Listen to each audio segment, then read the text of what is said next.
Baba kwa imani ili awajalie neema zake hawa ndugu zetu ambao wameteuliwa kuwa wahudumu wasio wa kawaida wa Ekaristi Takatifu.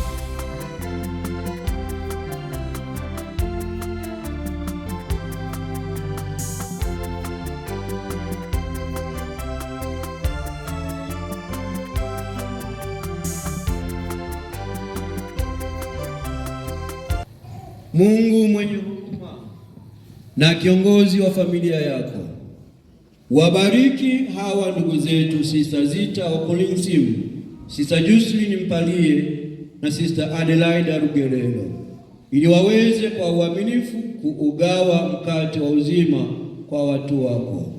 Wakiimarishwa na sakramenti hii, tunakuomba mwishoni wajalie kushiriki karamu ya mbinguni. Tunaomba hayo kwa njia ya Kristo Bwana wetu. Amina. Tuwashangilie kwa kuwapigia makofi.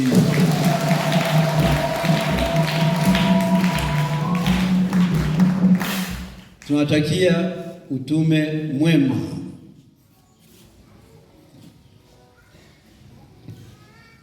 Nitoe maelezo pia kwamba hawa hawahitaji baraka kukiwa na adhimisho ya misa takatifu kokote, lakini pia kanisa limewekwa hekima kwamba katika misa unaweza pia ukatoa ruhusa ambayo inatolewa ndani ya misa na inaisha muda huo wa misa. Ndio kama zile ruhusa ambazo tunazitoa kwa makatekista, baraka ambayo kishawabariki wanakuwa watumishi wa Ekaristi Takatifu wasio wa kawaida, lakini ruhusa hiyo ukiambiwa nena amani na ruhusa yao inakuwa imeisha.